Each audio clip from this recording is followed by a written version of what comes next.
Coach, I know with it was maybe a tougher weekend, but I'm sure once again, I mean, you can take a lot of things away from good, close basketball games. That this is what the league is, as you said. Yeah, it is, and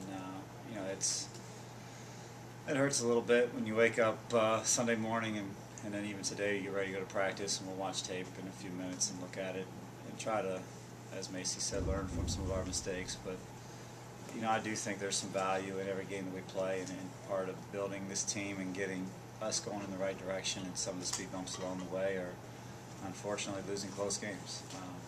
Last year at this time we weren't even in a lot of close games, so it's nice that we're in these games. I think the next step now is just figuring out a way to pull them out. Coach, from a team standpoint, could you address your hole in the coaching staff and just what happened on that front? What happened as far as, you mean in the last play, or why we... Your coach, I believe you're down one coach. Oh, well, you changed gears on me. Coach Thiessen had a chance to pursue a career outside of basketball, close to her hometown. I'm happy for her and her husband. It's a great opportunity for her, and unfortunately, we can't pick when those times come. It came at probably an opportune time for us, but at the same time, we're very fortunate to have somebody like John Cullen on our staff, and we're able to move him onto the floor. He has been a blessing. He's got a wealth of basketball knowledge. He's got a ton of energy, and it's been good on a number of fronts. I think it's probably been good for the kids just to hear somebody else's voice at practice. A fresh voice in a time of the year where nothing seems fresh at this point. So I think the kids have handled it as well as they possibly could, and I think we've turned it into the best situation that we could. Will you just let Coach Cullen kind of fill that spot for the rest of the year and then fill it, when the season's done, or is that something you'll try to, bring somebody in for the rest of the season? No, I'm thrilled with the makeup of our staff at the moment. We'll evaluate it at the end of the season. Talk about going on the road, 2 tough games this late in the season. Yeah, I mean the next 5 of our next 7 are on the road, so it's going to be a tough stretch for us. We'll really be tested. It's a challenge, though. Like we've said before, they're all exciting. You're in conference play, and it's their challenges, but that's what conference play should consist of, are challenges every weekend. And this is another one. Play 2 very athletic teams, very skilled teams. We'll get our money's worth, that's for sure. Coach Macy talked about it, that that second time around, you've seen some of these, you've seen what they work with, what their strengths are, so you're better equipped, and at the same time they are. So do you like that second time around look, and will you try to throw some wrinkles in so that they don't have that advantage that you hope you have? Yeah, we're going to have to. We didn't win either of these games, so it'd be foolish to go in with the same game plan. I think it would work a second time. So we'll make some adjustments.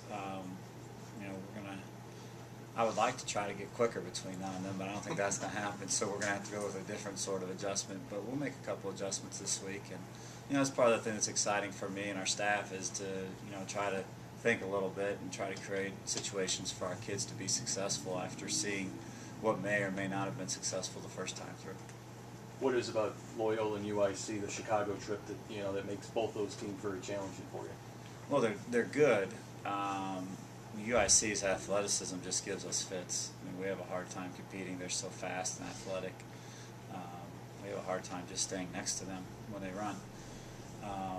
And then Loyola, when Loyola gets the ball moving, they're as smoothly run offensive team as I've seen in our conference. They really execute well, and it's, I don't know how many they scored. You remember how many they scored? I tried to forget against us here. 87? 82.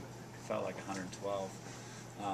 So we got to figure out a way to slow them down and guard them, and the only time we slowed them down was when they played at the tournament last year, but that's because they played 3 games in like 5 days and traveled all over the U.S. to do it. Playing them on a normal schedule is tough. They just execute incredibly well, and we'll have 1 day to prepare for them, so that'll up the ante a little bit to try to figure out how to guard those guys. It's been a few games shot as a team, 40-plus 3-pointers. Not as many this weekend, but is that something you tell them not to shoot that much, or it's just the way the game flows? No, we probably practice shooting 3-pointers more than anybody else in the country. That maybe not more than, but at least as much as. And that's something that's what we practice. And when we get an open shot, we're going to take the shots we practice. And we try to manipulate the defense to get certain shots, but at some point you got to shoot, and so we're comfortable with that shot, and we're going to continue to take it if we're open. We would rather have wide open layups if we can get them, just for the record.